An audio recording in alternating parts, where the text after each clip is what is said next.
Cody Rhodes has one hell of a story. That's why I'm sat down today, my friends, because I think we need to go through it with the depth and the intensity that it does need.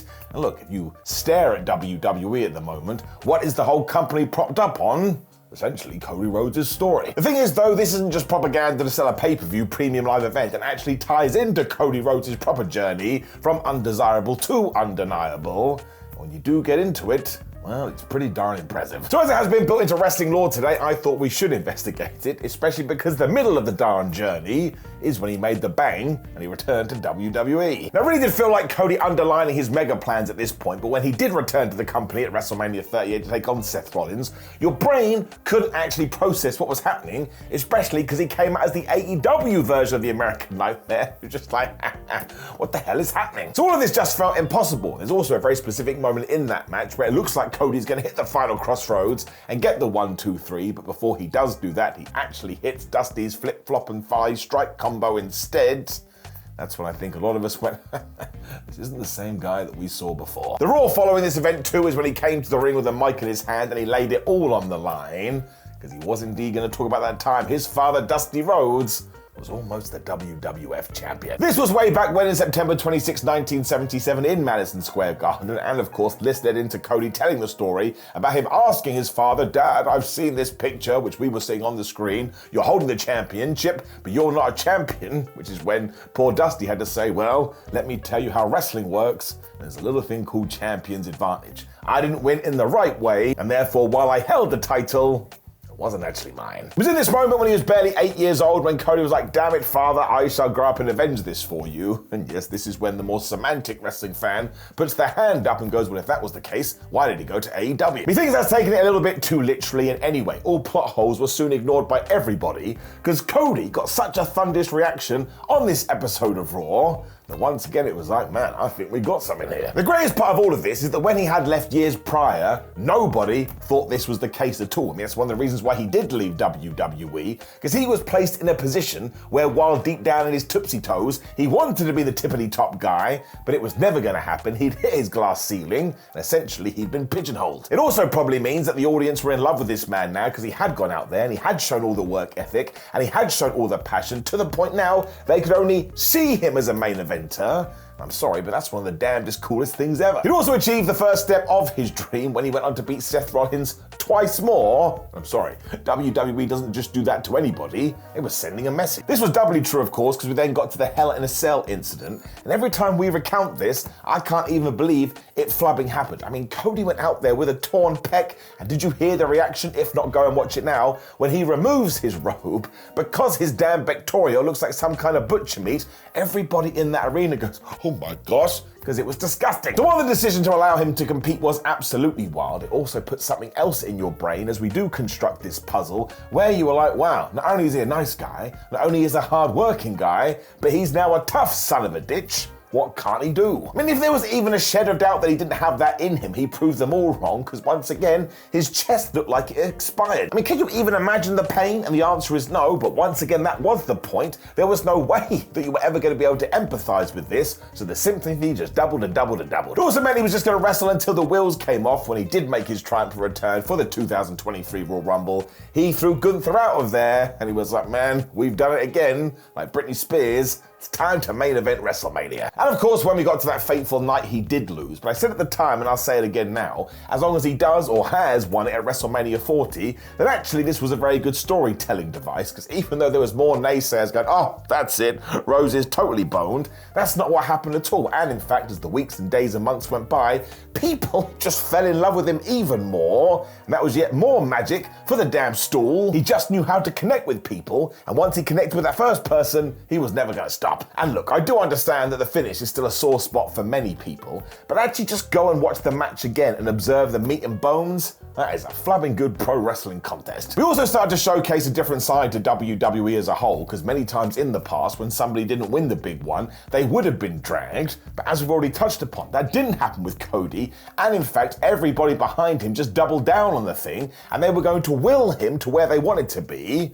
Hence why when we get to WrestleMania 40, even with the arrival of Dwayne Johnson, well, we're still doing it. We also made sure we kept selling this idea post WrestleMania 39, because even though we invented the World Heavyweight Championship, Cody was like, well, that's a fine prize, and one day I'd love to win it, but not until I get my hands on what Roman Reigns is currently carrying around, because once again, what is that? That's his story. So this narrative itself went deeper than just being a champion. He had to be that champion, and once again, we arrived back here for the second time. That is not what the WWE of old would have done. In fact, they would have just sat there and thought, well, we need something for next week. We can't get to WrestleMania 40 until April 2024. Just make Cody the other champion, and we'll deal with it after the fact. And while that still would have been great, it also would have lessened what he would have done eventually against Roman Reigns. That's not what we're trying to get at here, man. We're trying to create a moment. There's also another level which highlighted what else Cody was trying to do here, and in fact, he dropped a bunch of names on SmackDown recently: Stone Cold Steve Austin, The Rock, Ric Flair, Hulk Hogan, Bruno Sammartino. He didn't just want to be one of the guys, he wanted to become the guy,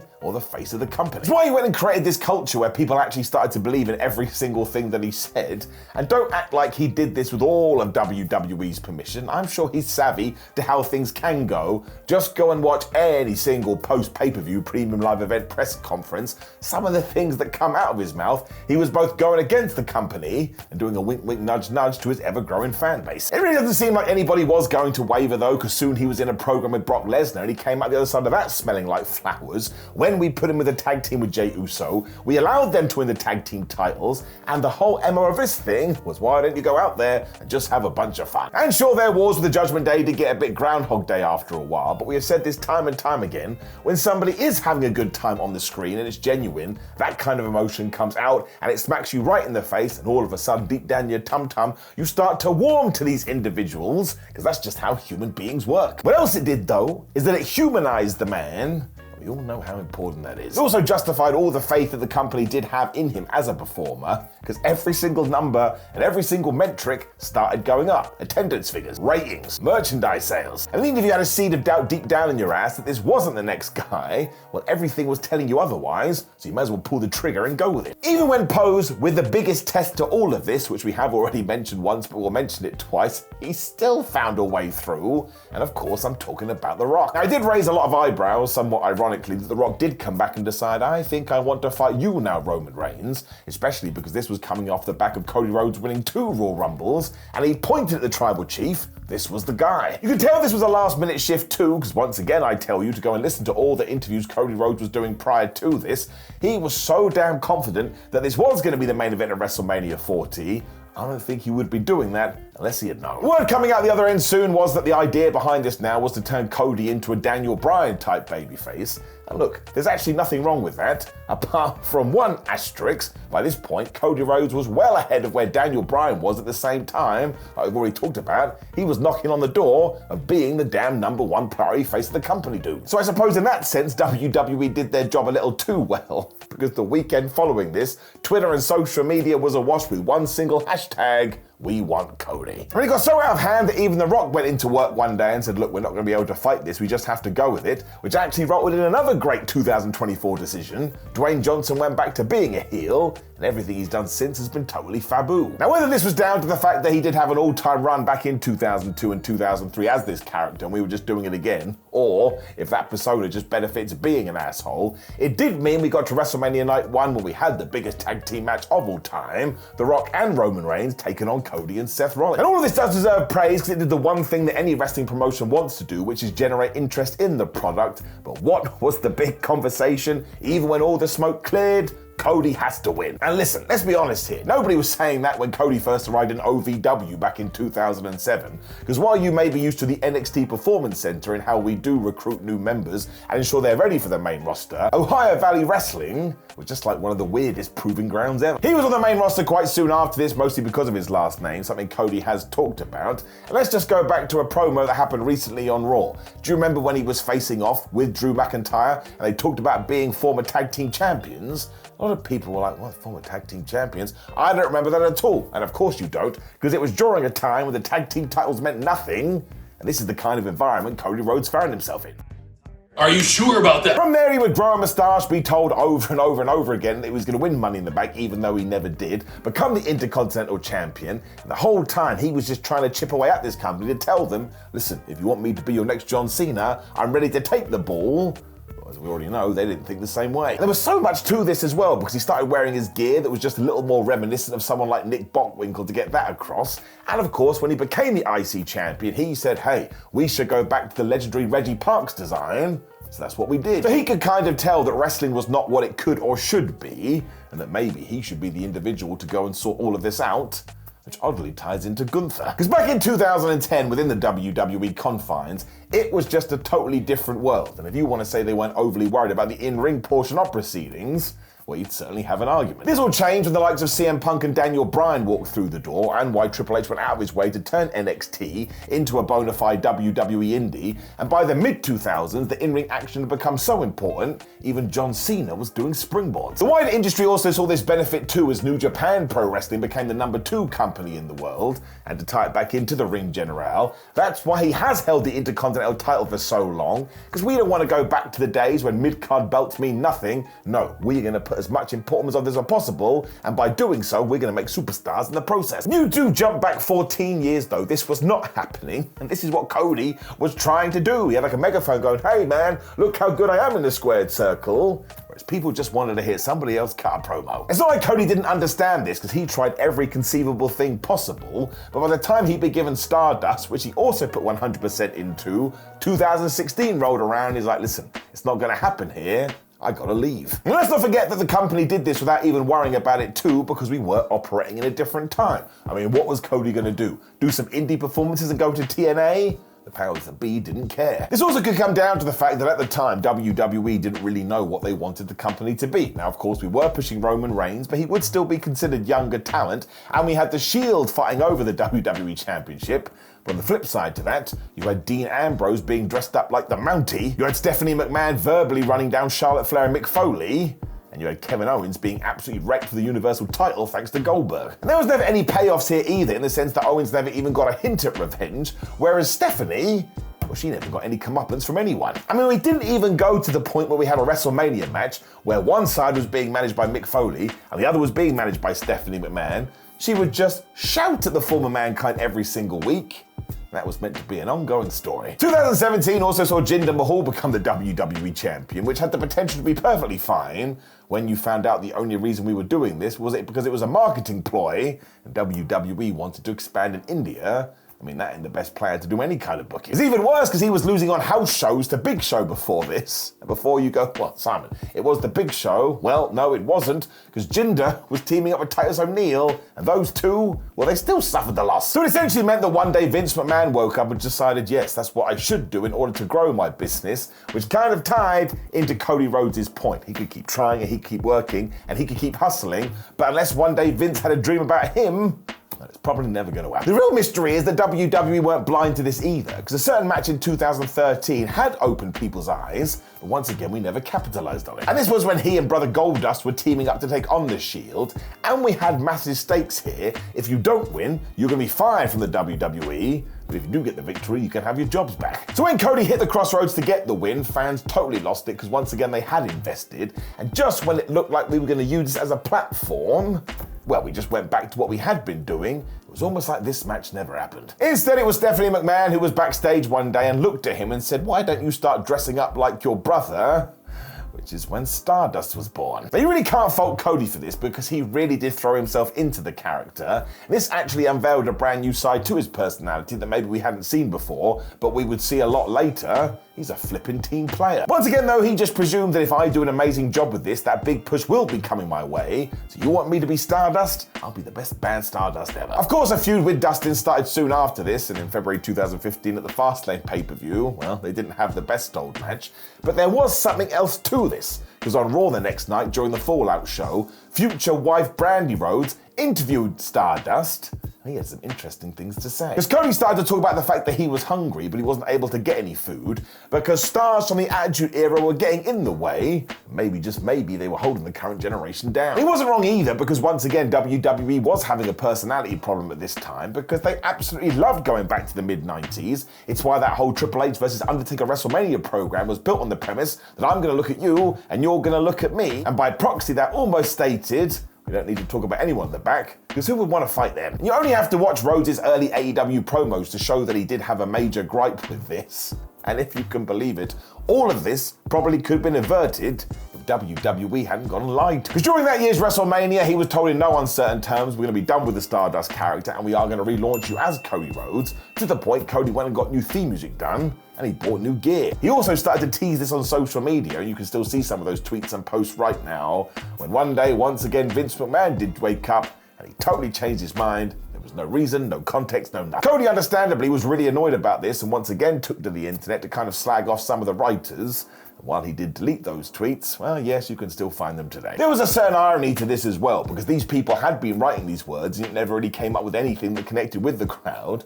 And yet when Cody unofficially debuted for the WWE, when he inducted his dad into the Hall of Fame in 2007, that's one of the best promos he's ever cut. From this point though, he was out on his own again and once again showing tremendous wrestling savvy, because even though he would make appearances for TNA, he never actually signed with them, and as we would soon learn out after this, he basically used the CM Punk pipe bomb promo and carved an entire career path for himself. Soon he was the reinvented traveling babyface, just being nice to every single person at every single promotion he did go to. And surprise, surprise, that worked, and the major reason for this was because it was genuine. He also didn't try to win world titles because he was very self-aware in the sense he didn't want to come across like the self-entitled star, but he did his work in PWG, he did his work in Ring of Honor, and of course he did his work in WCPW. I still remember it. Now some would say it was a little bit different when he went to New Japan, because of course he was part of a group of interlopers trying to ruin the promotion.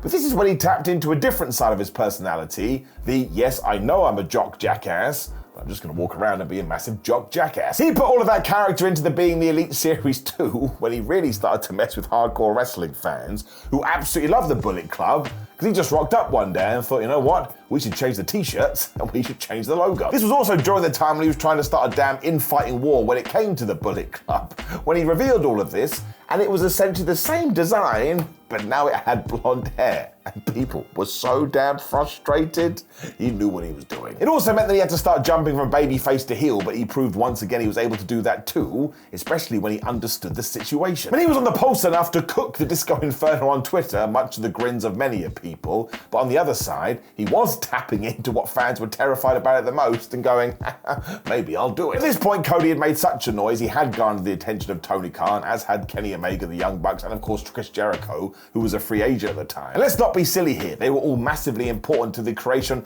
of AEW. Without them all bringing their unique things to the table, maybe none of this happened. It was Cody Rhodes, however, that saw a tweet from Dave Meltzer saying, man, I don't know if an indie company can sell 10,000 seats to an arena, and he was so obsessed that he was able to do this. He was like, all right, I'll take that bet.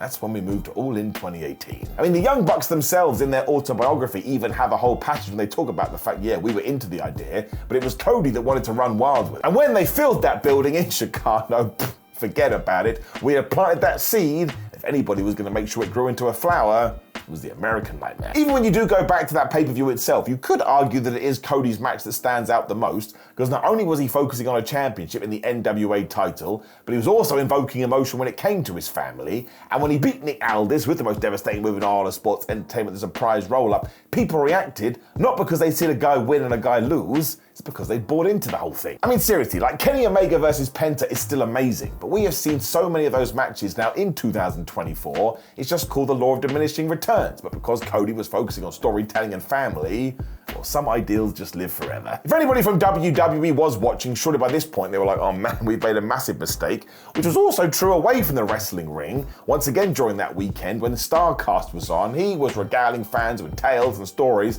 and making them laugh until tears came out of the eyes. And all of a sudden, he was just getting more people to fall in love with him. When you fall in love with someone, it's hard to hate him. All of this transferred to Double or Nothing 2019, where we did have that 5-star classic between Cody Rhodes and Dustin Rhodes. And all I'm going to say to you is this: if you haven't seen it, you should probably change that right now. I mean, it really is a timeless classic, and these two stole the show, and it allowed Cody to tick another box, or at least what he was trying to do.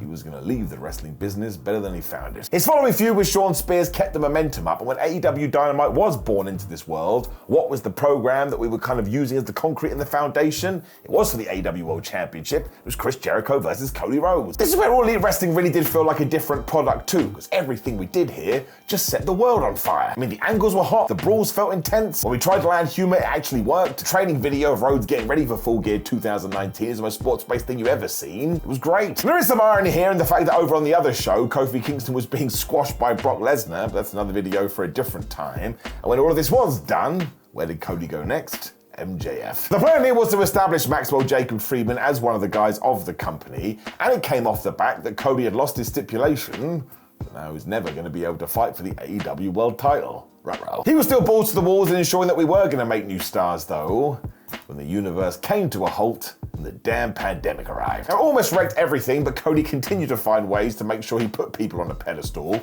because in came the likes of Eddie Kingston and Ricky Starks, and by the time they were done with their Cody Rhodes interactions, they had contracts with AEW. So he was just trying to get everybody over, to the point if somebody walked up to him and said, "Oh, hi, can you get Darby Allin over?" He was like, "Sure, how much time do I have?" And he went and did it. Now, no run like this can last forever, and when Malachi Black debuted with the company, it's when it started to fall off a cliff to a certain section of the fan base, because of course they started to dub everything that Cody did the Codyverse. Now, there'll be a video on the screen. We've talked about this on that instead, but it really did become a thing, and people are still chatting about it right now. This sort of started all the craziness too, until we did get the shock news that he was returning to WWE, and to this day, as of me talking to you, the only reason we have for it was a personal issue that wasn't able to be resolved. Many speculated this could be down to the debuts of CM Punk and Bryan Danielson, who I guess would have an influence on where the company was heading.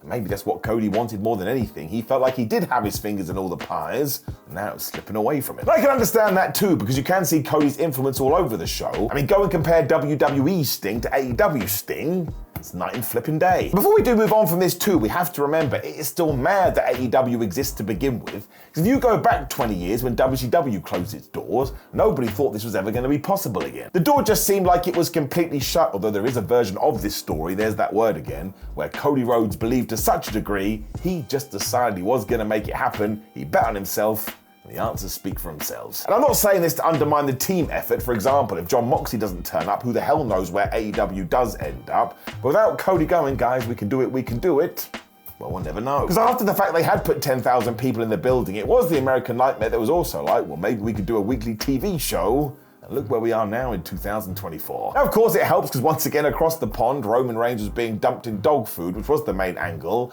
Mojo Rawley was screaming into a mirror, and Lars Sullivan.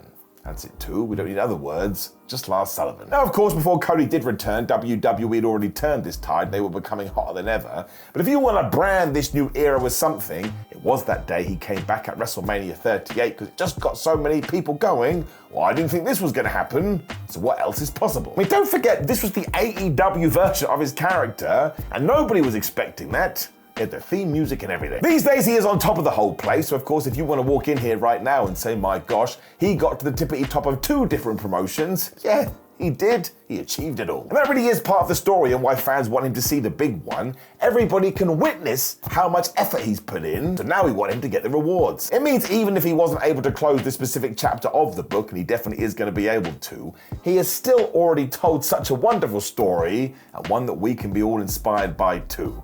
Because if you do believe in yourself, and you do take the risk, and you do put yourself into uncomfortable situations, well, the world really is your oyster. I mean, you can't walk around saying to people, I went from undesirable to undeniable, unless you truly have the evidence to back it up. And given by the time you see this, he probably is going to be the WWE Universal Super Duper Champion. Well, bravo to that guy. He changed an entire industry's perspective of him, and that ain't no small feat. That's why, for my money, Cody Rhodes at some point is going to go down as a bona fide Hall of Famer. Now, of course, that was a lot of waffling by me, so please do make sure you get in the comments below and let me know your thoughts about all of this. What do you think about Cody, WrestleMania 40, and what his future holds? Let's not forget, when he does win the World Championship, we have to go into phase 2 of this project. And if Marvel has told us anything, sometimes phase 2 goes bad. Also, please do click the video on the screen, which is me talking about the Codyverse, which of course people do still want to chat about. Like the video, share the video, and subscribe. But otherwise, thank you for joining me today, my friends, for this somewhat essay of a video. If you liked it, we can do more. If you don't, we won't. It's that simple. Take care. Goodbye.